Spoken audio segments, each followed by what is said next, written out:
Hello दोस्तों, मैं रीमा वर्मा अपने यूट्यूब चैनल मल्टीटास्किंग रीमा पर आप सबका स्वागत करती हूं और उम्मीद करती हूं कि आप सब अच्छे होंगे। तो आज मैं फिर से उपस्थित हूं एक बेटा के विवाह का गीत लेकर और उम्मीद करती हूं कि ये गीत आप सबको बहुत ही अच्छा लगेगा। तो चलिए सुनते हैं इस गीत को और देखते हैं कि आप लोग इस गीत को कितना लाइक करते हैं, कितना शेयर करते हैं, और कमेंट करना तो बिल्कुल नहीं भूलिए और बेल आइकन को जरूर प्रेस कीजिए ताकि मेरे हर वीडियो का नोटिफिकेशन आप तक पहुंचता रहे और आप इसका आनंद उठाते रहे। तो चलिए गीत को शुरू करते हैं। के जई है उरुब देशवा, के जई है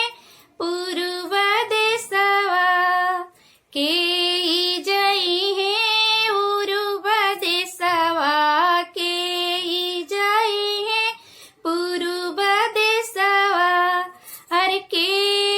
जई है बहिनी लियावन देशवा, बहिनिया बिना न शोभे जगवा, भगिनवा बिना न शोभे जगवा, अरे के जई है बहिनी लियावन देशवा, बहिनिया बिना न शोभे जगवा, भगिनवा बिना न शोभे जगवा, नौआ जई है उरुब देशवा, बरिया जई है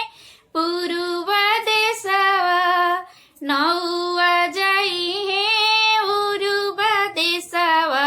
बरिया जई है पूर्व देशवा,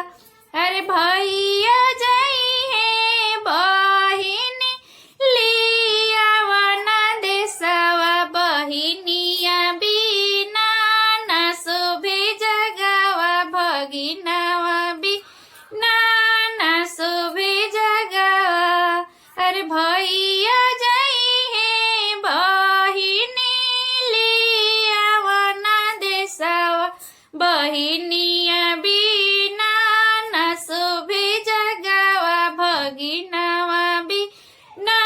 न शोभे जगवा, एगो मोरा तोराए भैया, दूसरे मोरा कखाए भैया, अरे एगो मोरा कोराए भैया, दूसरे मोरा कखाए भैया, अरे तीसरे में प्रभु के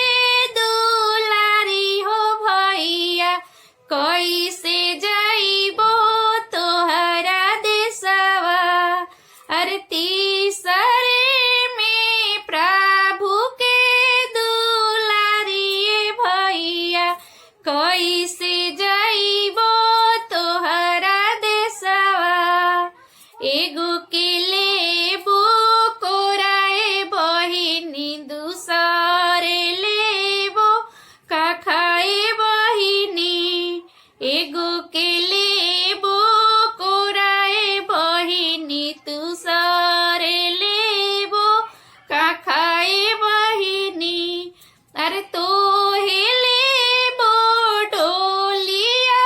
चढ़ाई हो बहिनी, ओई से जइहा